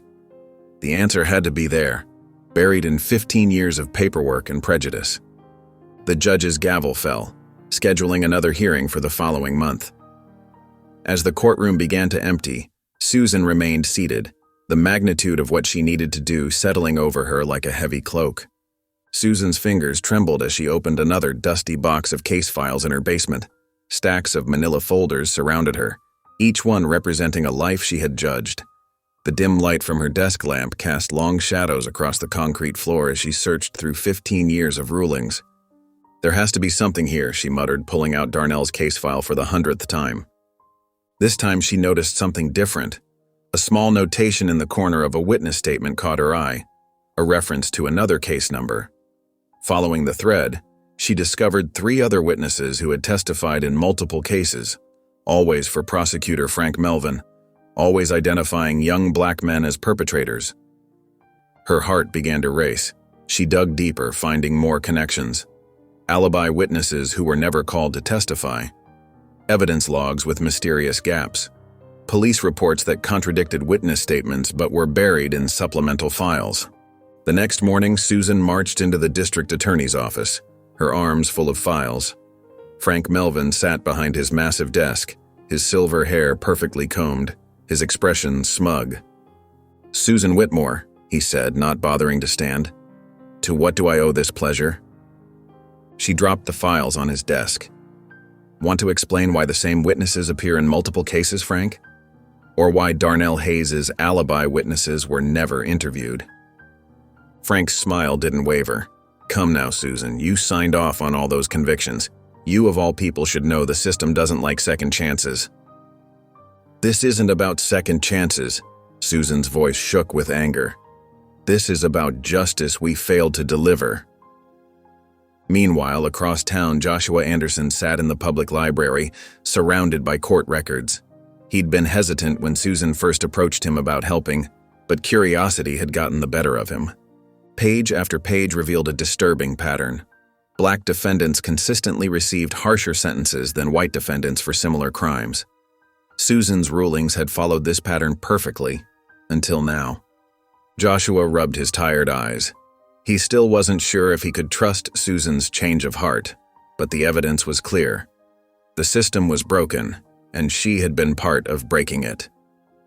Late that evening, Susan burst into Charles Davenport's office, her face flushed with excitement and anger. "Look at this," she said, spreading documents across his desk. 3 witnesses who testified against Darnell also appeared in 5 other cases, all prosecuted by Frank Melvin, all with the same pattern. Charles leaned forward, adjusting his glasses. "And here's the kicker," Susan continued, pulling out a sworn statement. "One of those witnesses just admitted to me that Melvin coached their testimony. They never actually saw anything." Charles picked up the statement, his eyes widening as he read. "This is witness tampering," he said quietly. "This could overturn not just Darnell's case, but all of them." Susan sank into a chair, the weight of what they'd discovered settling over her. "I should have seen it," she whispered. "I was so focused on following the law, I forgot to look for the truth." Susan stood on Monica Hayes's front porch, her heart pounding against her ribs. The folder in her hands felt heavy with the weight of truth it contained. When Monica opened the door, her face hardened at the sight of Susan. "What do you want now?" Monica's voice was cold, tired from years of fighting for her brother. "I found something," Susan said quietly, holding out the folder. "Evidence that could free Darnell. But I need your help." Monica hesitated before taking the folder. As she flipped through the pages, her eyes widened. "These witnesses? They're willing to admit they lied? Yes, Frank Melvin, the prosecutor, he coached their testimony. They appeared in multiple cases, always identifying young black men as the perpetrators. Monica's hands trembled as she read. "All these years," she whispered. "All these years we've been saying Darnell was innocent." Meanwhile, Joshua Anderson sat across from Darnell Hayes in the prison visiting room. The fluorescent lights buzzed overhead as they studied each other. "Why are you here?" Darnell asked, his orange jumpsuit a stark reminder of his wrongful imprisonment. "I want to know if you trust what Susan Whitmore is doing," Joshua said. "She sentenced me and my brother too, you know, but now she's trying to make things right." Darnell leaned back in his chair, his eyes distant. "I don't know if Susan is doing this for redemption or for herself," he said slowly. "But I do know I deserve justice. We all do." Back at her hotel room, Susan worked late into the night, collecting statements. Her phone rang. It was Monica. "I'll help," Monica said, her voice stronger now. "Not for you, but for Darnell. I know people who can back up his alibi, people who were too scared to come forward before." Over the next few days, Susan gathered affidavits one by one, former witnesses trembling as they signed their names, admitting they had lied under pressure, store employees who remembered Darnell working the night of the robbery, even a former police officer who confessed to overlooking evidence. Each signature brought them closer to the truth, each statement another brick in the foundation of justice they were building. The pile of sworn statements grew, telling a story of corruption and bias that could no longer be ignored. When the final affidavit was signed, Susan looked at the stack of documents on her desk. 15 years of injustice were about to be challenged. She picked up her phone and dialed Charles Davenport's number. It was time for the final battle. The courtroom buzzed with tension as Judge Martinez settled into his chair. His weathered face showed the strain of having to potentially overturn a 15-year-old conviction. Susan sat beside Charles Davenport, her hands clasped tightly in her lap. The evidence they'd gathered lay before them, sworn statements, recanted testimonies, and most damning of all, a video confession from Kevin Turner, a key witness from the original trial. Charles played the video. Kevin's face filled the screen, his voice shaking. "The police told me if I didn't identify Darnell Hayes, they'd charge me instead. I was young and scared. I did what they told me to do." The prosecutor, James Wilson, shot to his feet. "Your Honor, this testimony is years too late. Why should we trust it now?" He turned to face Susan, his voice dripping with contempt. "And let's address the elephant in the room. Judge Whitmore, you ruled on this case before. Were you wrong then, or are you wrong now?" Susan felt the weight of every eye in the courtroom. Before she could respond, movement in the gallery caught her attention. Joshua Anderson stood up, his voice clear and strong. "Your Honor, may I speak?" Judge Martinez nodded, curiosity crossing his face. "My brother and I know what it's like to be wrongly accused," Joshua said. "We were lucky. Our truth came out quickly. But Darnell Hayes has spent 15 years paying for something he didn't do." Johnny Anderson rose next to his brother. His usual anger was replaced with quiet determination. "The system sees us as guilty before we even walk through those doors. Judge Whitmore was part of that system, but at least she's trying to fix what she broke." Murmurs rippled through the courtroom. Susan watched as faces in the gallery nodded, saw the shift in their expressions from skepticism to understanding. The prosecutor tried to object, but Judge Martinez raised his hand. He removed his glasses, rubbing his tired eyes. "I've heard enough for today," he said. "This is not a decision to be made lightly. Court is adjourned until tomorrow morning at 9 a.m. when I will deliver my ruling." The gavel fell with a sharp crack, and the tension in the room broke into worried whispers and hurried movements. Susan's heart pounded as she sat in the gallery, her hands trembling slightly. The familiar sounds of the courtroom, rustling papers, whispered conversations, the creak of wooden benches, felt different from this side. For decades, she'd been the one wielding authority. Now she waited, powerless, for someone else to decide. Judge Martinez entered and the bailiff's voice rang out. "All rise." Susan stood with everyone else, feeling the weight of countless eyes on her. Darnell Hayes stood at the defense table, his shoulders tense, his sister Monica gripping his arm. After careful consideration of the new evidence presented, Judge Martinez began, his voice steady and clear. "Including witness recantations, proof of coerced testimony, and previously suppressed evidence." He paused, looking directly at Darnell. "I hereby overturn the conviction of Darnell Hayes." The courtroom erupted. People jumped to their feet, cheering and crying. Monica Hayes threw her arms around her brother, who had collapsed into his chair, tears streaming down his face. 15 years of wrongful imprisonment ended with those few simple words. Susan felt her own tears fall as she watched Darnell embrace his family. Charles Davenport squeezed her shoulder, but she barely noticed. All she could see was the joy on Darnell's face, joy she had denied him for so long. Through her tears, she caught movement in her peripheral vision. Joshua Anderson stood nearby, watching her. When their eyes met, his expression had changed. Gone was the suspicion, the barely contained anger. Instead, she saw something she never expected: respect. He gave her a small, deliberate nod. Johnny Anderson stood beside his brother, his face softer than she'd ever seen it. Though he didn't smile, the harsh lines of resentment had eased from his expression. As the celebration continued around her, Susan gathered her things quietly. She walked toward the courthouse exit, her legs unsteady, her mind still processing what had just happened.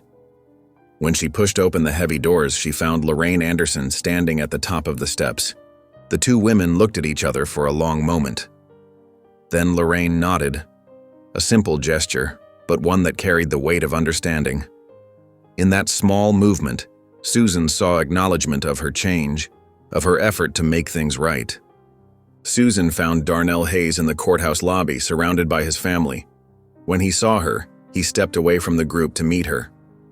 "Mr. Hayes," she began, her voice catching. "I know these words aren't enough, but I am deeply sorry for what I did to you." Darnell studied her face for a moment, then shook his head. "You can't change the past," he said quietly, "but you changed my future. That means something." His words hit her hard, and she had to take a deep breath to steady herself. Before she could respond, Joshua and Johnny Anderson approached them. The twins had been watching from across the lobby. "Judge Whitmore," Joshua said, his voice firm but not unkind. "Could we talk?" They found a quiet corner with some benches. For a moment, nobody spoke. Then Johnny leaned forward, his eyes intense. "Would you have done this if we didn't save your grandkids?" he asked bluntly. Susan felt the weight of their gazes. She could have lied, could have said yes to earn their approval. But she owed them the truth. "I honestly don't know," she admitted, her voice barely above a whisper. "That night changed everything. But what matters now is what I do going forward. I promise you both. I will keep fighting for justice, real justice, not just what's written in law books." Joshua nodded slowly, but Lorraine Anderson, who had joined them, spoke up. "Words are easy, Susan. Actions matter more." A commotion near the courthouse entrance drew their attention. Reporters had gathered, cameras flashing, microphones ready. One called out, "Judge Whitmore, can we get a statement about Darnell Hayes' release?" Susan shook her head and stayed where she was. "They want a story about redemption," she said quietly. "But this isn't about me. It's about fixing what's broken." She watched as Darnell embraced his sister again, their faces lit with joy. His mother held his hand tight, as if afraid he might disappear. 15 years of separation melted away in their embrace. For the first time in her career, Susan truly understood what justice should look like. Not the cold strike of a gavel or the rigid application of law, but this: families reunited, wrongs made right, humanity restored. 6 months had passed since Darnell Hayes walked free. Susan Whitmore sat in a small office, nothing like her former chambers. The walls were lined with case files, each one representing someone fighting for their freedom. Charles Davenport poked his head in. Ready for the seminar? Susan nodded, gathering her notes. The law school classroom was packed with eager faces when she entered, but one student, Amira Johnson, watched her with skeptical eyes from the front row. Today we're discussing systemic bias in judicial decisions, Susan began. She shared cases she'd ruled on, pointing out her own failures. The students took notes frantically, except for Amira, who sat with her arms crossed. Finally, Amira raised her hand. Why did it take you so long to see the truth? Her voice was sharp, challenging. These issues weren't hidden. People have been crying out about them for years. The room fell silent. Susan felt the weight of every eye on her. You're right, Susan said quietly. I was part of a system that rewarded me for not looking too closely, for not questioning, for believing that strict application of the law meant justice was being served. She paused. I was wrong. Terribly wrong. Later that week, Susan visited Darnell at the nonprofit where he worked. The office was modest but busy, with phones ringing and volunteers moving about.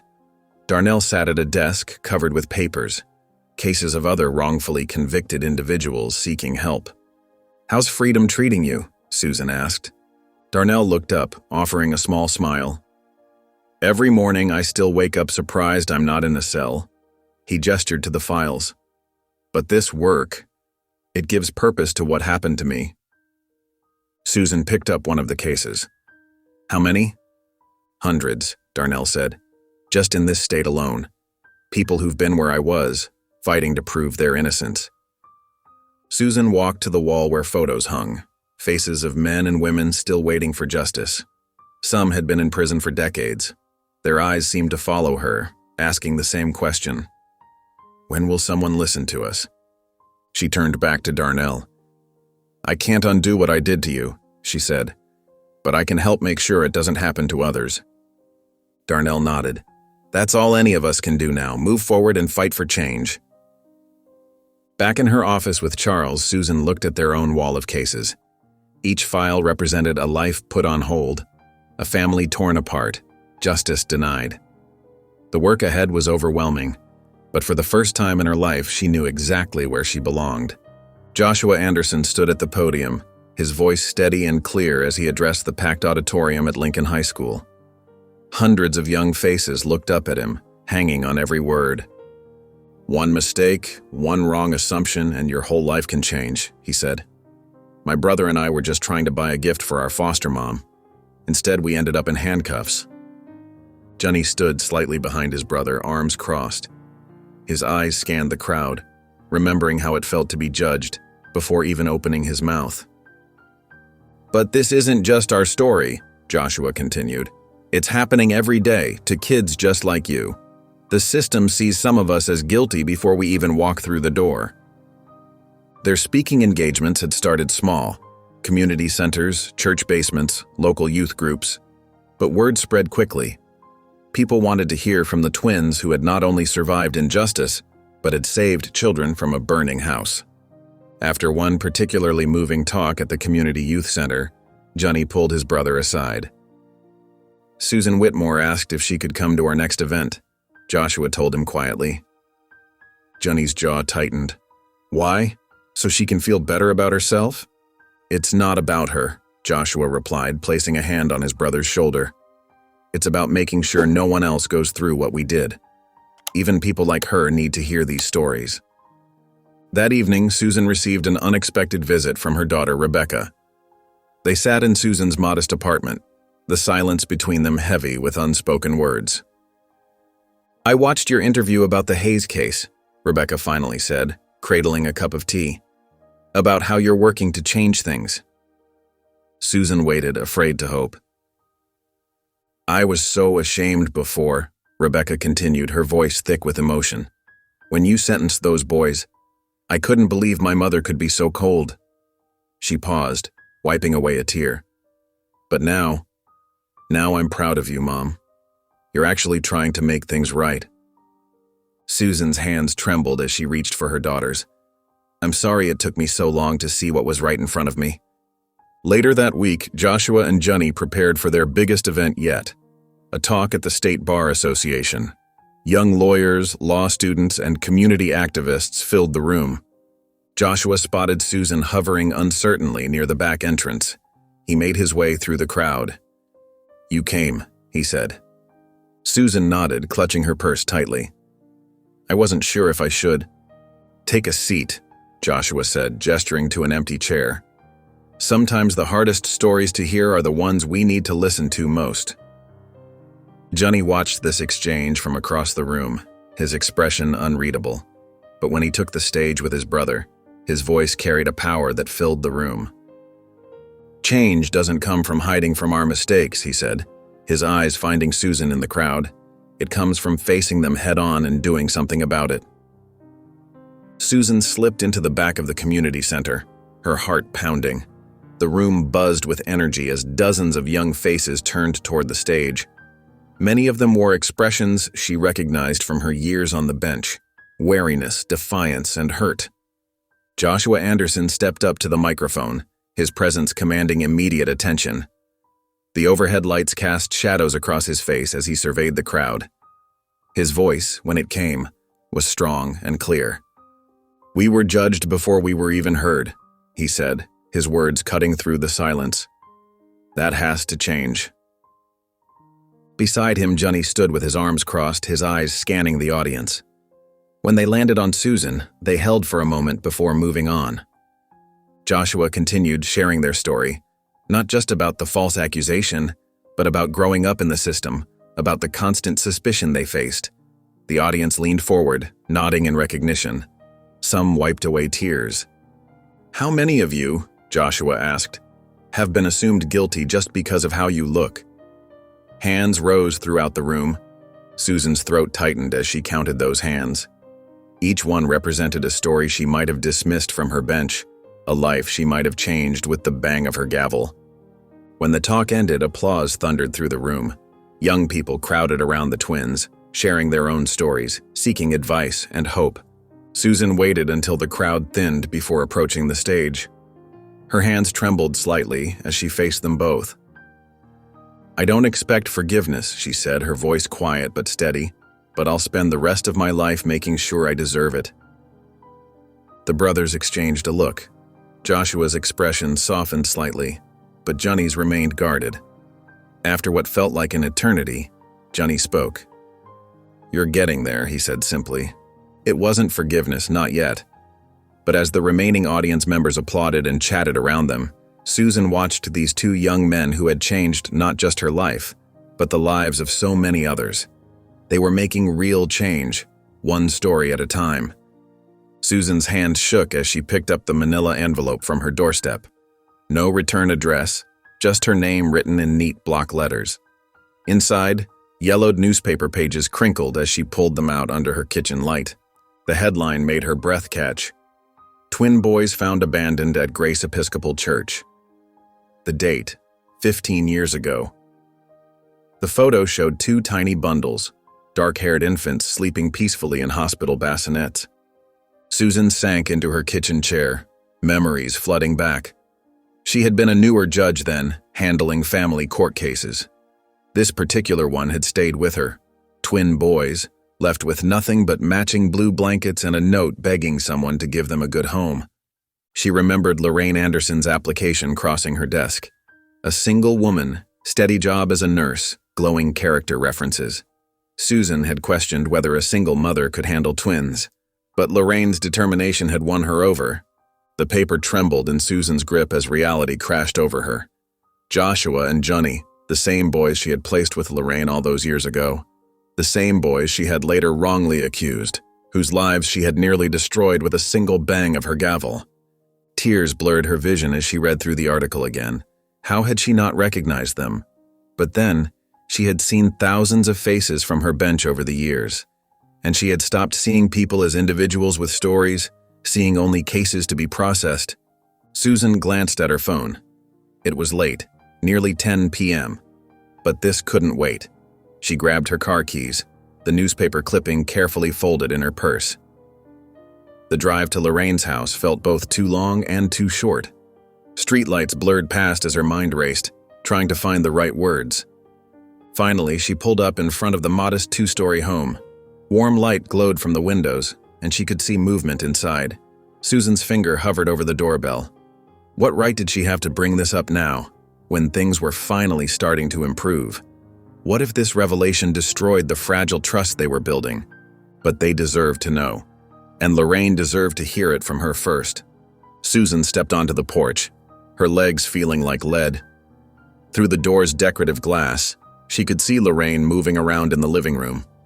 The weight of 15 years, of lives connected and broken and slowly mending, pressed down on her shoulders as she reached for the doorbell. The doorbell's chime echoed through the quiet house. Lorraine opened the door, her expression shifting from surprise to concern when she saw Susan's face. "I need to tell you something," Susan said softly. "All of you." Lorraine studied her for a moment, then stepped aside. "Come in. The boys should be home soon." In the warmly lit living room, Susan pulled out the newspaper clipping with trembling hands. Before she could speak, Lorraine's gentle voice broke the silence. "You found out about the adoption papers, didn't you?" Susan's head snapped up. "You knew?" Lorraine settled into her armchair, smoothing her skirt. "I recognized your name when the boys first appeared in your courtroom. But with everything that happened..." She shook her head. "It didn't seem right to bring it up then." The front door opened and footsteps echoed in the hallway. Joshua and Johnny walked in, freezing when they saw Susan. "What's going on?" Joshua asked, his eyes darting between the two women. "Sit down, boys," Lorraine said softly. "There's something we need to discuss." They settled onto the couch, tension visible in their shoulders. Susan's hands clutched the yellowed newspaper, her knuckles white. 15 years ago, Susan began, her voice barely above a whisper, "I was a family court judge. I handled adoption cases." She paused, gathering courage. "I was the judge who signed your adoption papers.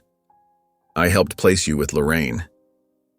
The silence that followed felt heavy enough to crush them all. Joshua's eyes widened as understanding dawned.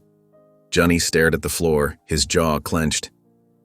"All this time," Joshua murmured, pieces clicking into place. "Our lives have been connected since the beginning." Johnny finally looked up, his eyes glistening. "Why are you telling us this now?"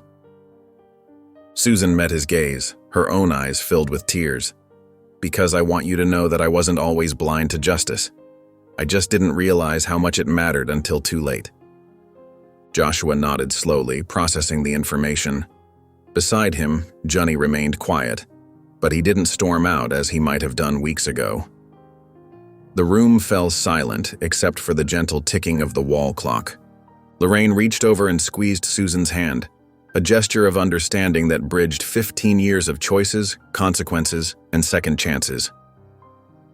The autumn breeze rustled through the trees outside the community center as Susan adjusted the microphone on the podium. The room was packed with faces both familiar and new: activists, lawyers, families affected by wrongful convictions, and people eager to learn about justice reform. Rebecca sat in the front row, her children nestled close to her. Their presence made Susan's heart swell. Just months ago, she couldn't even get her daughter to answer her calls.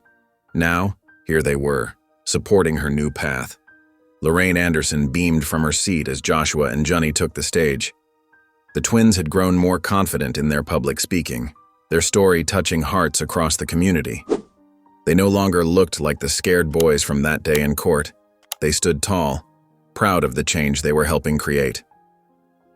"When we first met Judge Whitmore," Joshua began, his voice steady, "we were on opposite sides of the justice system. Today, we stand together because sometimes the biggest changes come from unexpected places." Darnell Hayes stepped up next, his presence commanding attention. The months of freedom had transformed him.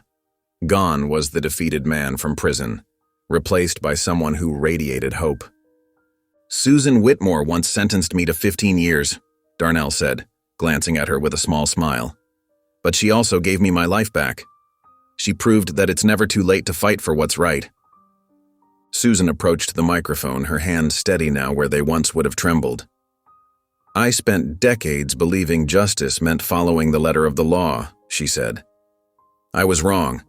Justice is about seeing people, really seeing them. It's about understanding that behind every case number is a human being with a story."